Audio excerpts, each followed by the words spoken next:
ከህዳር ወር ጀምሮ ቋሚ ስፖርቲንግ ዳይሬክተር ያልነበራቸው መድፈኞቹ በመጨረሻም አንድሬ በርታ መሾማቸውን ይፋ አድርገዋል። የማይክል አርቴታ ሚና ምን ነበር በአንድሬ በርታ መልመላ ላይ? ስለዛ የምንነግራችሁ ይኖረናል። የማይክል አርቴታ በአርሰናል ቤት ፈላጭ ቆራጭነቱ የሚቀንስ ይሆናል። ምክንያቱም ሌላ ጠንካራ የሆነ የሚፎካከሩ እንዲሁም ደግሞ በነገሮች መካከል አለመግባባት ሲፈጠር አስማሚ ሊሆን የሚችል አንድሬ በርታ ስፖርቲንግ ዳይሬክተር መጥቷል። ጠንካራ የሆነ ፉክክር ይጠበቃል። ከዚህ በፊት በተለያዩ ፕሮግራሞቻችን ስለ አንድሬ በርታ ብዙ ነገሮችን አድርሰናችኋል። ዛሬ ግን በይፋ አርሰናልን ተቀላቅሏል። ስለ አንድሬ በርታ ሰምታችኋቸው የማታውቁ ሶስት ነገሮችን ምን ነግራችሁ ይኖረናል። በተለይ በአትሌቲኮ ማድሪድ ስፖርቲንግ ዳይሬክተር በነበረበት ወቅት የሰራቸው አስገራሚ ሐሳቦች አሉ፣ ነግራችኋለን። ሌላኛው የሚሆነው እንግዲህ አንድሬ በርታ በክረምቱ ምን ይጠብቀዋል የሚለው ነው። ስለነዛም ጉዳዮች የምናወራችሁ ይኖረናል። ወደ አድማጮቻችን ዛሬ ለመድፈኞቹ ጥሩ ዜና ተሰምቷል። ከህዳር በኋላ ለመጀመሪያ ጊዜ የስፖርቲንግ ዳይሬክተር ኑሯቸዋል ማለት ይቻላል። አያቶ ጊዜያዊ ስፖርቲንግ ዳይሬክተር በአርሰናል ምክትል ስፖርቲንግ ዳይሬክተር ሆኖ የሚቀጥል ይሆናል። አንድሬ በርታ ከአትሌቲኮ ማድሪድ ከማድሪድ ከተማ ወደ ለንደን ኤሚሬትስ ደርሷል። አሁን የማይክል አርቴታ ሌላኛውን የሚያግዝ አጋዥ የሆነውን አንድሬ በርታን አግኝቷል። ምን አይነት ስራዎችን ይሰራሉ የሚጠበቅ ነው የሚሆነው። ነገር ግን መድፈኞቹ ይህንን ውሳኔያቸውን ሲወስኑ ትልቅ ውሳኔ ነው። እንግዲህ ብዙውን ደጋፊ የሚያስደስት ይመስለኛል። ምክንያቱም ከነበሩት ስፖርቲንግ ዳይሬክተሮች ኤዱን መተካት የሚችል የተሻለ ብቃት ያለው ልምዱን ያረጋገጠ ባለፉት 25 ዓመታት ከእግር ኳስ ጋር ልምድ ያለውን አንድሬ በርታን አምጥተዋል። ከፓርማ፣ ጄኖዋ፣ አትሌቲኮ ማድሪድ የቆየባቸው ጊዜያቶች ናቸው። በጣም ወሳኝ ሚና ነበረው ለአትሌቲኮ ማድሪድ ባለፉት 2 የላሊጋ ዋንጫዎችን እንዲሁም ደግሞ 2 የቻምፒዮንስ ሊግ ፍጻሜዎች ሲደርስ ኮፓ ዴል ሬውን ዩሮፓ ሊጉን ሲያሸንፉ የዚህ ስፖርቲንግ ዳይሬክተር ሚና የሚነሳ ነበር። ከቡድኑ ጋር እንዲሁም ደግሞ በሚገርም ሁኔታ ከዲያጎ ሲሞኔ ጋር የነበራቸው ጥምረት በጣም ሀሪፍ ነበር። ያንን ተከትሎ ነው አርሰናሎች የቀጠሩ። ስለዚህ ለመድፈኞቹ አስደሳች ቅጥር ነው ተብሎ ይታሰባል። በጣም አስደሳች እንደሚሆንም አስባለሁ። በኔ እይታ በዘመናዊ እግር ኳስ ውስጥ የስፖርቲንግ ዳይሬክተሮች ሚና እንደዚህ በፊት እንደነበረው እንደ አርሰን ዌንገር ወይም እንደ ሰር አሌክስ ፈርጉሰን አይነት ጊዜ አይደለም። እግር ኳስ በብዙዎቹ እርዳታና እገዛ ያስፈልጓል። ስለዚህ ለማይክል አርቴታ ብዙ ስራውን የሚያቀልለትን ሰው አንድሬ በርታ መጥቷል። በፔፕ ጋርዲዮላ ስኬቶች ውስጥ ቲኪ በጌርስቲያንን አለማንሳት አይቻልም። ምክንያቱም የሱ ምልመላ ውጤታማ አድርጎ ነው ለፔፕ የተሻለ ጊዜያቶች እንዲያሳልፍ ያገዘው። ስለዚህ አሁንም ለማይክል አርቴታ ቀኝ እጁን ያገኘ ይመስላል። አንድሬ በርታ በሚገባ ያግዟል። በምልመላው በኩል በውሳኔዎች ውስጥ በደንብ የሚተባበረው ይሆናል። ይህ የሚጠበቅ ነው የሚሆነው። የስፔን የዝውውር አይነቶችን የስፔን ቡድኖችን ሁኔታ ስፔን የምልመላውን ክፍል መምራት የሚችል በሚገባ ጣሊያንን ሴሪያን ማወቅ የሚችል በሚገባ ማለት ነው። ወደ አርጀንቲናና እንዲሁም ደግሞ በተለይ በዲያጎ ሲሞኔ ምክንያት ገቢዎቹን በሚገባ የሚያውቅ ነው። ለአርሰናል ጥሩ የስፖርቲንግ ዳይሬክተር ያገኙ ይመስለኛል። እናንተስ ምን ታስባላችሁ? ወደ አድማጮቻችን ኮሜንት መስጫ ቦክስ ላይ አስቀምጡልኝ። በመጨረሻም አንድሬ በርታ የአርሰናል ስፖርቲንግ ዳይሬክተር ሆኖ ኮንትራቱን ፈርሟል። ሪቻርድ ጋርሊክ የአርሰናሎቹ የሲኢኦ ወይም ደግሞ በእግር ኳስ ኃላፊውን አውርተዋል። ከዛ ውጭ ኮኦነር የሆነው ጆሽ ክሮንኬም አስተያየቱን ሰጥቷል። ምን ትላላችሁ እናንተስ? ኮሜንታችሁን አስቀምጡልኝ። ይህ ያያ ስፖርት ነው። ላይክ፣ ሼር፣ ኮሜንት፣ ሰብስክራይብ ማድረጋችሁን አትርሱ። እንግዲህ አርሰናል ደጋፊዎች ህልማቸው እቅዳቸው አሌክሳንደር ኢዛክን በአርሰናል ቤት ማየት ነው። አንድሬ በርታ ያንንስ ያደርገው ይሆን?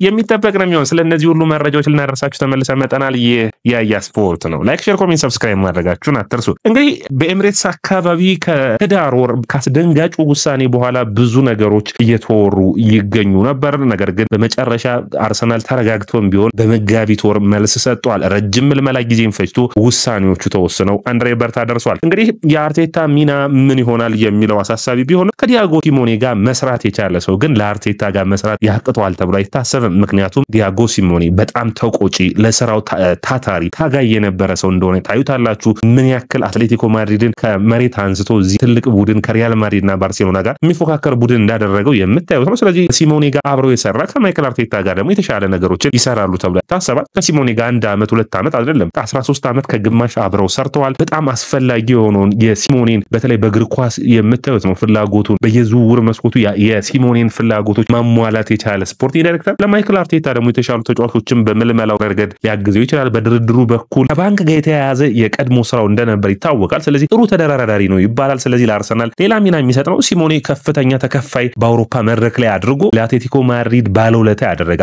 ሲሞኔን አትሌቲኮ ማድሪድ ይዞት እንዲቆይ ያደረገ ምቹ ሁኔታን የፈጠረ ነው። ማይክል አርቴታን በአርሰናል ቤት እንዲቆይና ውጤቶችን ዋንጫዎችን እንዲያመጣ እንዲያስችል ይህ አንድሬ በርታ ያስፈልጋቸው ነበር። በርታ ለማይክል አርቴታ መጦለታል ማለት ይቻላል። በተለይ ለአርቴታ ብዙ ስራዎችን ያቀልለታል። ምክንያቱም በምልመላዎቹ ረገድ ቡድኑ ተጫዋቾችን የማቆየትና ውሳኔዎች ረገድ ምንም የማይራራ ነው ይሉታል። ውሳኔዎችን ከመወሰን ወደ ኋላ ማይል ነው። ሚዲያ አይወድም። በሚዲያዎች መካከል ብዙን ጊዜ ላታዩት ትችላላችሁ። ለምሳሌ በ2019 ምርጡ ስፖርቲንግ ዳይሬክተር ተብሎ በግሎባል ስፖርት ተሸልሞ ነበር። ነገር ግን 55 ሰከንድ የሚሆን ንግግር ብቻ ነው ያደረገው። በስራዎች የሚያምን በጣም ጠንካራ ሰራተኛ እንደሆነ ይወራለታል። በርታ እንግዲህ በስራው ላይ ካያችሁት በጣም የሚገርም ነው። እንግዲህ ከሲሞኔ ጋር ያሳኩት ስኬት በጣም በአትሌቲኮ ማድሪድ ሂደቶች ውስጥ በጣም አስፈላጊ የሆነ ነው። እንግዲህ አዲስ ስታዲየም ገንብተዋል። ዋንዳ ሜትሮፖሊታኖ ስታዲየምን ገንብተዋል። ቡድኑን በጥሩ ሁኔታ ነው የለቀቀላቸው። ምን ያክል አትሌቲኮ ያለው ፍቅር የተለየ እንደሆነ የሚያሳየው አትሌቲኮ በምርጡ ጊዜያቸው ነው በጥርን የለቀቀው። አዲስ ቡድኑን ገንብቶ ነው የወጣው። ይህ ጥሩ የሚባል ብቃት ነው። ለአርሰናልም እንግዲህ በጣም ጥሩ ከነበራላቸው ስፖርቲንግ ዳይሬክተር ኤዱ እና የማይክል አርቴታ ሚና የሚረሳ አይደለም። ኤዱ በ2019 ሲመጣ አርሰናል በሊጉ ደረጃ ሰንጠረዥ በአውሮፓ ቻምፒዮንስ ሊግ ባለፉት 7 ዓመታት ያልተሳተፈ ቡድን ነበር። ከዛ አንስቶ ግን ማይክል አርቴታን በመቅጠር ሂደት በማይክል አርቴታ አላስፈላጊ ያላቸውን ተጫዋቾች በማሰናበቱ ሂደት ውስጥ ከዛ ውጭ ደግሞ በማይክል አርቴታ ላይ እምነቱን ጥሎ 8ኛ ሲወጣ ጠብቆ አሁን አርሰናልም በፕሪሚየር ሊጉ ተፎካካሪ እንዲሆን ያደረገው የኤዱና የማይክል አርቴታ የሁለቱ መናበብ ነበር። ውጤታማም አድርጓቸዋል ብዬ አስባለሁ።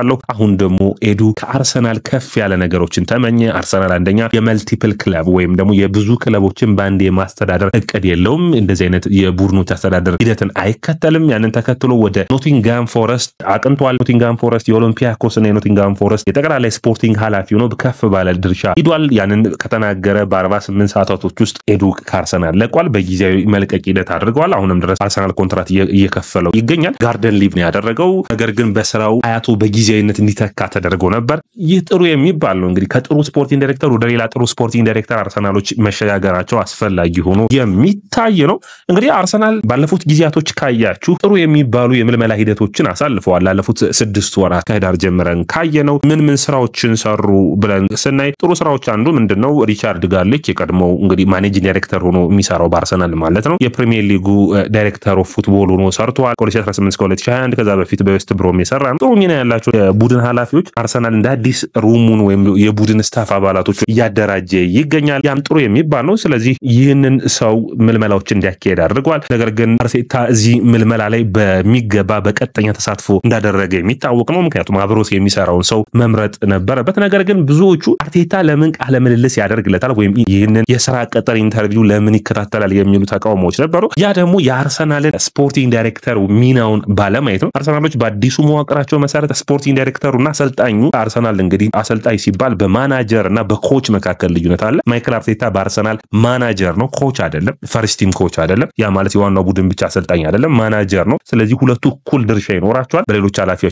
ይወሰናሉ። ስለዚህ ውሳኔያቸው እኩል ድርሻ ይኖረዋል። ይህንን ተከትሎ እንግዲህ በማይክል አርቴታ ከቅርብ ጊዜ ወዲህ በአርሰናል ቤት ፈላጭ ቆራጭ ሆኗል። በብዙ ውሳኔዎች ላይ የእሱ ሀሳብ ብቻ ነው የሚደመጠው የሚሉ ውሳኔዎች ይታያሉ። ነገር ግን ከአንድሬ በርታ ጋርም ጠንካራ የሆነ ፉክክር የሚጠብቀው ይሆናል። ስለዚህ አብሮት የሚሰራውን ሰው መምረጡ አስፈላጊ ይሆናል። የእሱ መስማማት ደግሞ አስፈላጊ ነው። ያንን ደግሞ አድርገዋል። እንግዲህ አርሰናልን በጊዜያዊ ስፖርቲንግ ዳይሬክተርነት የመራው ጀሰን አያቶ ነበር። የኤዱ ቀኝ እጅ ነው ተብሎ የሚጠራለት ነው። እንግዲህ በጣም ጥሩ ብቃት የነበረው ነው ከኤዱ ጋር አብሮ ሲሰራ። ነገር ግን ባለፉት ጊዜያቶች ተቸግሯል። በተለይ በጥር የዝውውር መስኮት አርሰናል ምንም አጥቂ አለማስፈረሙን ተከትሎ የስፖርቲንግ ዳይሬክተር እንዳይቀጥል ብዙ የአርሰናል ደጋፊዎች አስተያየታቸውን ሰጥተዋል። ነገር ግን እንደ ጥሩ ስራ የተወራለት አንዱ የዙቢሜንዲን ዝውውር ገፋ ብሎ መሄዱ፣ የሴቶች ደግሞ የአርሰናል የሴቶችን ቡድን አሰልጣኙን መቀየሩና ቋሚ አዲስ አሰልጣኝ መቅጠሩ ጥሩ የሚባሉ ስራዎችን አድርጓል። አሁንም ቢሆን አያቶ የበርታ ምክትሉ ነው የሚቀጥል ይሆናል። በሚገባ ብዙ ስራዎችን የሚያግዘው ይሆናል። አርሰናል ክረምቱ እቅዳቸው ላይ እንግዲህ በርታ አዳዲስ ሀሳቦችን ካልጨመረ በስተቀር እቅዳቸውን ጨርሰዋል። የሚፈልጉትን ያውቃሉ። ስለዚህ በዝውውር መስኮቱ ላይ መሳተፍን ዝውውር የሚያመጣቸውን እድሎችን በሚገባ መጠቀም የሚያስፈልግ ነው የሚሆነው። ያው አርሰናል በተለይ የቡድኑን ስኳዱን ማሻሻል ላይ የቡድኑን ሂደቶችን ማስተካከል ላይ ብዙ ስራዎችን ሰርተዋል።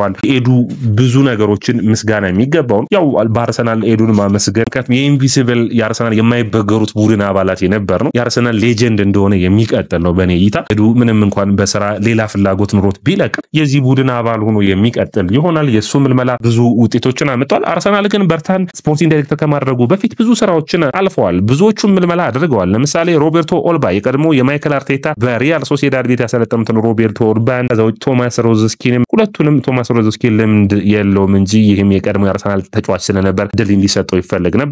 ነገር ግን እነዚህ ሁሉ በሲቪውም በኳሳዊ ሂደቱም በእድሜውም በሰል ያለውን የተሻለውን አንድሬ በርታ መርጧል። አርሰናል አስፈላጊ ነው። እንግዲህ 12 ዓመታት በኋላ ነው በስፖርቲንግ ዳይሬክተሩን የለቀቀው። በአጠቃላይ ካያችሁት ወደ 13 ዓመት ከግማሽ አትሌቲኮ ማድሪድ ሰርቷል። እንግዲህ አርሰናል በርታን ከመሾሙ በፊት እነማን በርታን አናግረውታል ነበር ብለን ስናይ አንደኛው የሚሆነው እንግዲህ የነ ቲም ሊዩስ እንዲሁም ደግሞ በጣም ጥሩ ኢንተርቪዎችን ያደረጉለት ሪቻርድ ጋርሊክ እና ማይክል አርቴታ ኢንተርቪው አድርገው ነበር። ከነዛ ውስጥ እንግዲህ አንዱ ዳና ሾርዝን ነበር በኒውካስትል እና በማንቸስተር ዩናይትድ ስፖርቲንግ ዳይሬክተርነት የምታውቁትን።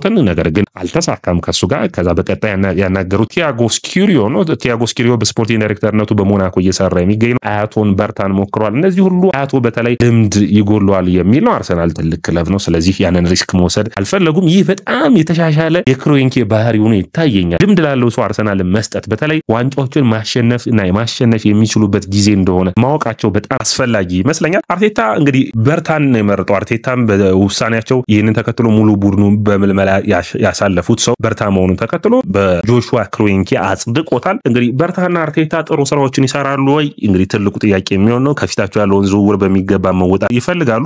አያቶ እንግዲህ በሌሎች ክለቦች ያልተፈለገ በስተቀር የቡድኑ እንግዲህ ምክትል ዳይሬክተሩ ነው የሚቀጥል ይሆናል። ነገር ግን ሌሎች ቡድኖች ከመጡ ሊለቅ የሚችልበት እድል ሊኖር ይችላል። በአርሰናል ቤት ብዙ የምልመላ ስራዎችን ከሰሩ ከዛው ከስር ካደጉ ውስጥ አንዱ ነው። ጥሩ የሚባል ነው። በርታ በብዙ ክለቦች ተፈልጓል። ኤሲ ሚላን 3 ጥያቄ አቅርበውለታል። ማንቸስተር ዩናይትድ ጠይቆታል። ብዙ ቡድኖች ይፈልጉት ነበር። ነገር ግን አርሰናሎች ጠንካራ ብለው ይህንን ውሳኔያቸውን የወሰኑት። እንግዲህ አርቴታ ለምን ይህንን ውሳኔ ወሰኑ ብላችሁ ስትታዩ አንደኛ የበርታ በግልጽ የሚታየው የማሸነፍ ፍላጎቱ በላሊጋው 2 የላሊጋን ማሸነፉ የዴቪድ ቪያው እና የሱዋሬዝ ዝውውሮች በጣም አስፈላጊ ነበሩ። የዛን 2 ዓመታቶች ውስጥ በምርጥ ብቃት አትሌቲኮ ማድሪድ አሸናፊ እንዲሆን በቻምፒዮንስ ሊግ 2 የፍጻሜ መድረሳቸው ጥሩ የሚባል ነው። በኤሮፓ ሊግ በኮፓ ዴላሬ የነበራቸውን ስኬትም አብሮ የሚነሳ ይሆናል። በመላ ቡድኑ ውስጥ እንግዲህ ጥሩ ልምዶች አሉት። በስፔን ከዛውጭ በጣሊያን ጥሩ ልምዶች አሉት። እንግሊዘኛውን ማሻሻል ይጠበቅበታል። ነገር ግን እንግሊዘኛውም የተሻሻለ ነው። ያን ያክል ችግር ያለበት ሆኖ አይታይም። እስከ ለቅርብ ጊዜ ያክል ግን ብዙዎቹ እገዛ ያደርጉለታል። የክረምቱ ዝግጅት እስከሚመጣ ድረስ በተለይ ጥሩ የአርሰናል የፉትቦል ዳይሬክተሮች እንዳሉ የሚታወቅ ነው። ስለዚህ ከነ ቲም ሊዩስ ጋር ከነ ጄምስ ኪንግ ጋር አብሮ የሚሰራ ነው። የመልማይ ክፍል ኃላፊው ከጄምስ ኤሊያስ ጋር አብሮ ይሰራል። ለክረምቱ ዝግጅቶችን የሚያደርጉ ይሆናል። እንግዲህ እዚህ ቡድን ውስጥ ሐሳቦቹን ስታዩ ያላቸውን ፍላጎት ስታዩ አርሰናልን የተሻለ ማድረግ እንዳለ ይታያል። እንግዲህ ክሮንኬ የሚጠበቅባቸው በክረምቱ በቂ ገንዘብ ማውጣት ነው። የበርታ የመጀመሪያዎቹ ስራዎች ምን ይሆናሉ ካልን ደጋፊዎችን ሊያስደስት የሚችለው አሌክሳንደር ኢዛክ ዝውውር ነው። በአጥቂ ዝውውር ላይ ደግሞ በጣም ጥሩ ሚና የነበረው ሰው እንደሆነ በግልጽ የሚታይ ነው። ስለዚህ በአጥቂዎችን ማዘዋወር ላይ ጠንክሮ እንዲሰራ ይጠበቅበታል። በአትሌቲኮ ማድሪድና ደግሞ የሚረሳ አይደለም። ከፋልካኦ እስከ አጉዌሮ ከአጉዌሮ እንግዲህ የምናውቃቸው በቅርብ ጊዜ ሞራታ፣ ጁሊያን አልቫሬዝ የቅርቡ የሚረሳ አይደለም። ከዛ ውጭ ኮንትራታቸውን ማራዘም ግድ ይላል። የሳሊባ፣ የገብርኤል፣ የሳካ፣ የማርቲኔሊ የብዙ ተጫዋቾች ኮንትራት አለ። እዛ ላይ ውሳኔም የሚጠበቅ ይሆናል። ከዛ ውጭ አርሰናል ትልቁ የሚፈልገው በርታን በሽያጭ ጉዳይ ችግር አለበት። አርሰናል ምን ችግር አለበት ካላችሁ ደግሞ አርሰናል ዝቅተኛ ዋጋ ነው የሚሸጠው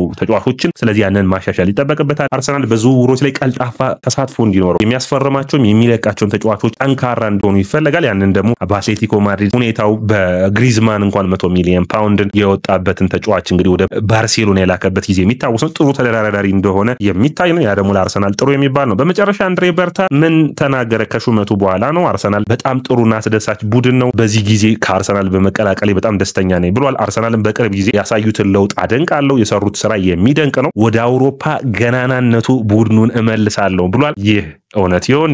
እናየዋለን። እንግዲህ አርሰናል በቅርብ ጊዜ ለውጦችን ማምጣቱን ተከትሎ እንግዲህ ብዙ ጥሩ ሁኔታዎች እየመጡ ነው የሚገኙት። አንዱ የቡድኑ የሜዳ ላይ ብቃት ማሻሻልና የዋንጫ አሸናፊነትን ማምጣት ነው። ያንን በሚመለከት አንድሬ በርታ አርሰናል በትልቅ ታሪክ ያለው ቡድን ነው። ስለዚህ የራሴን ሚና በመወጣት ቡድኑን ወደሚገባው ክብር መልሰዋለሁ በማለት አስተያየቱን ሰጥቷል። ስለ ጆሹዋ ክሮንኬ አስተያየቶቹን ሰጥተዋል። በጣም ጥሩ የሚባል ስፖርቲንግ ዳይሬክተር መልምለን አምጠናል። ጥሩ ዜና ነው ለኛ። ጠንክረን እንሰራለን። በ3 ነገሮች ደግሞ ይህንን አንድሬ በርታን መርጠነዋል ብሎ ተናግሯል። አንደኛ ጥሩ ዝና ያለው ወይም ደግሞ በስራው ጥሩ የሚባል ሲቪ ያለው ነው። ሁለተኛ ጠንካራ ሰራተኛና እንዲሁም ደግሞ በሚገባ ትልቅ ኔትወርክ አለው። ከዛ ውጭ ጠንካራ ቡድን መገንባት ይችልበታል በማለት አድናቆቱን ሰጥቷል። እንግዲህ አንድሬ በርታ ትልልቅ ዋንጫዎችን እንዳሸነፈ የሚታወቀው ነው። ይህ አስፈላጊ የሆነ ነው። ስለዚህ ከጆሹዋ ክሩንኬም ትልልቅ ዋንጫዎችን ለማሸነፍ እንፈልጋለን። ያ ደግሞ ትክክለኛው ስፖርቲንግ ዳይሬክተር አንድሬ በርታ ነው በማለት ጆሹዋ ክሩንኬ ተናግሯል። እንግዲህ ብዙዎቹ የክሩንኬ ቤተሰቦች ትልቁን ክሩንኬ ወይም አባታቸውን ነው የሚታወቀው። ክሩንኬ ብዙ ያርሰናልን በሜዳ ላይ መጡ የማይ ነው። ጆሽ ክሩንኬ ከያዘው ጀምሮ ግን ለውጦች እየታዩ ነው። ስለዚህ ይህ ይበል የሚያሰኝ ነው። ሶስት ነገሮችን ስለ አንድሬ በርታ ሰምታችኋቸው ማታውቃቸው ያልኳቸውን ሶስት ሐሳቦችን ላቀርብላችሁ። አንደኛው የሚሆነው እንግዲህ ከራቢዮት ጋር የገጠመው ነው የሚሆነው። ከዚህ በፊት ራቢዮን ለማስፈረም ከጁቬንቱስ ቤት አትሌቲኮ ማድሪዶች ቀጠሮ ይዘው አነጋገሩ። ሁለት ጊዜ የራቢዮትን እናት ማነጋገር ችሎ ነበር። ሁለት ጊዜ ካነጋገራት በኋላ ግን እኛ ልጅሽን ልናስፈርመው አንፈልግም ብሎ አሰናበተው። ያን ያደረገው ለምንድን ነው ተብሎ ሲታይ ደግሞ እናቱ በምን ቦታ እንደሚጫወት ሐሳብ ስሰጥ ያንን አልወደደም ነበር። ይህ በጣም ባይነኬነቱ በጣም የሚደነቅ ባህሪ እንዳለው ብዙዎቹ ይናገሩለታል። በጣም የሚገርም ባህሪ ነው። ምክንያቱም ማንኛውም የተጫዋቾች ኤጀንት ሆነ የተጫዋቾች ቤተሰብ ስለ ቡድናችን ያሰላለፍ ሁኔታ ስላሰልጣኙ ማናገር አይችልም የሚል ሐሳብ አለው። ሁለተኛ በሚገርም ሁኔታ በ2021 እንዲሁም ደግሞ ከዚህ በፊት በአትሌቲኮ ማድሪድ በዳኞች በደል ሲደርስበት በመለበሻ ክፍሉ ታናል ውስጥ ማለት ነው በጣም በሚገርም ሁኔታ የሚገርም ንዴት ዳኞችን ሲናገር ይታይ ነበር። በጣም በወኔ የሚሰራ እንደሆነ የሚያሳይ ነው። ይህ ብቻ አይደለም። ሁለቴ ከዳኞች ጋር ከዚህ በኋላ እናንተን ለማየት አልመጣም በማለት ሲናደድሉ ሲናገር መረጃዎቹ ያሳያሉ። ከዛ ውጭ ደግሞ በአንድ አጋጣሚ እንደዚሁ ደግሞ አንድሬ በርታ አሰልጣኙን በሚገባ ተናግሮ በዚህ አይነት ሁኔታ እንዳትዳኝም በማለት አስተያየቱን ሰጥቷል። ሌላኛው የሚገርም ሁኔታ ማንቸስተር ሲቲና አትሌቲኮ ማድሪድ በተጫወቱበት አጋጣሚ የሆነ ሙመንት የምታስታውሱ ከሆናችሁ በመስመሮች መካከል በዋንዴ ሜትሮፖሊታኖ ስታዲየም ላይ ጥሩ ፍትጊያዎች ሲፈጠሩ ጠብ ተነስቶ ነበር። በጠቡ መካከል አንድሬ በርታ ራሱን ከፍ አድርጎ አንዱ የማንቸስተር ሲቲ አባል እንግዲህ የነበረ ሊደባደብ ሲሄድ ይዞ ለመደባደብ ሲጥር ይታያል። ስፖርቲንግ ዳይሬክተር አይመስልም። ቦርዶ ከሜዳው ጋር ከዲያጎ ሲሞኔ ጋር ያለው ስሜት በጣም የሚጋባ አይነት ተጫዋች ሆኖ ይታያል። ሶስተኛው መረጃ የሚሆነው እንግዲህ የአንድሬ በርታ አስደናቂ ሁኔታ የሚሆነው ደግሞ ዲያጎ ሲሞኔ ቡድኑ መነሳሳትን ሲፈልግ ወደ መልበሻ ክፍሉ ጠርቶ ንግግሮችን እንዲያደርግ ያደርገው ነበር። ያ ደግሞ ምን ያክል እንግዲህ ለቡድኑ ቅርብ እንደሆነ የሚያሳይ ነው። ይህ እንግዲህ አርሰናልም እንደዚህ አይነት ከዴቪድ ደም በኋላ ኤዱን አግኝቷል። ከኤዱ በኋላ አንድሬ በርታ አርሰናሎችን ያጡትን የሚፈልጉትን የፕሪሚየር ሊጉን ዋንጫ ወደ ኤምሬትስ ሲያመጣ ይሆን የሚጠበቅ ነው የሚሆነው። ወደ አድማጮቻችን ይህ ያያ ስፖርት ነው። ላይክ፣ ሼር፣ ኮሜንት፣ ሰብስክራይብ ማድረጋችሁን አትርሱ።